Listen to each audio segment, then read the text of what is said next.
फसल देवता हुंकारता हुआ अंगद और बिरजू की तरफ बढ़ रहा था। मर गए, अब हम क्या करेंगे? लेकिन अंगद बिरजू के मुकाबला उतना डरा हुआ नहीं दिख रहा था। वो तो बस फसल देवता को घूरे जा रहा था। अंगद, देख क्या रहे हो? भागो! बिरजू, तुम यहाँ से निकलो, मैं इसे संभालता हूँ। मैं तुम्हें यहाँ छोड़कर नहीं जाऊंगा, मेरे साथ चलो, वरना ये हमारे टुकड़े टुकड़े कर देगा। मेरी बात मानो, वरना हम दोनों में से कोई भी जिंदा नहीं बचेगा।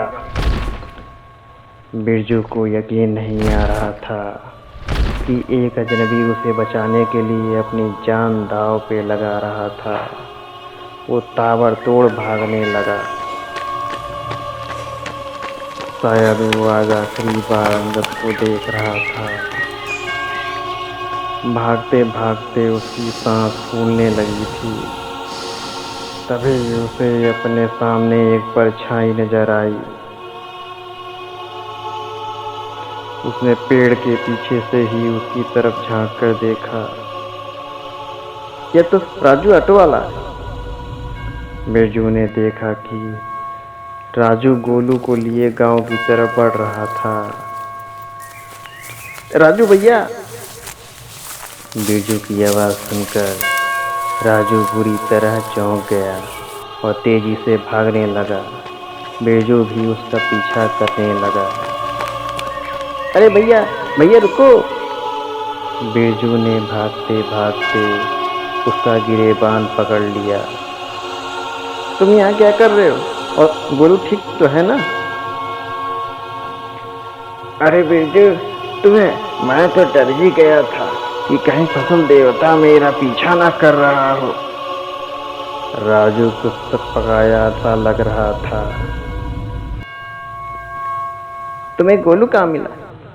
गोलू? हाँ, मैं गोलू को ढूंढने ही यहाँ आया था। यहीं पास में बेहोश पड़ा मिला था तो उसके घर छोड़ने जा रहा था। गोलू को मामूली सी चोट आई थी। वो अब भी बेहोश था, लेकिन उसकी नब्ज बराबर चल रही थी। शायद यह थकान के मारे बेहोश हो गया। वैसे डरने की कोई बात नहीं है, सब ठीक है। डरने की कोई बात नहीं है? क्या कह रहे हो तुम? मैं मौत के मुंह से निकल कर आया हूँ। राजू ने बिरजू से गंभीरता से पूछा। क्या मतलब है तुम्हारा? मैंने फसल देवता को देखा। मैं समझता था कि ये बस एक लोक कथा है, लेकिन आज जब वो मेरे सामने खड़ा था, मुझे ऐसा लगा जैसे मैं अपनी मौत से आंखें मिला रहा हूँ। धीरे बोलो, अगर उसे हमारी आहट मिल गई तो वो हमें मार देगा।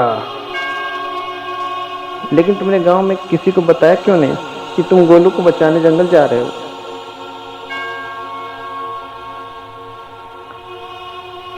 मैं पंचों को खामखा नाराज नहीं करना चाहता था, इसलिए सबसे छुपकर इसे निकल पड़ा।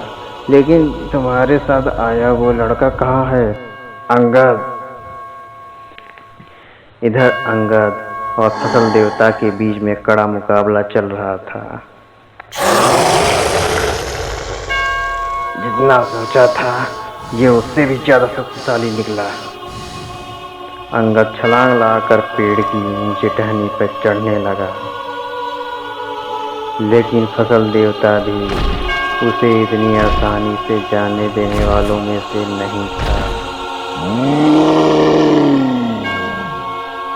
ये तो हाथ धोकर पीछे ही पड़ गया है। अंगद और ऊपर चढ़ने की कोशिश करता है, लेकिन तब तक फसल देवता पेड़ के मोटे तने को छिन्न भिन्न कर देता है। तभी वो अपने पॉकेट से एक हाई पावर लेजर गन निकालता है और फसल देवता पर चला देता है। लेजर की गर्म बीम सीधा उसकी आंखों में जाकर लगती है। वो घायल होकर पुकारने लगता है।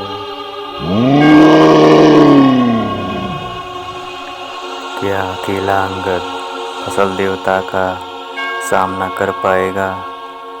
जानने के लिए मिलते हैं अगले एपिसोड में।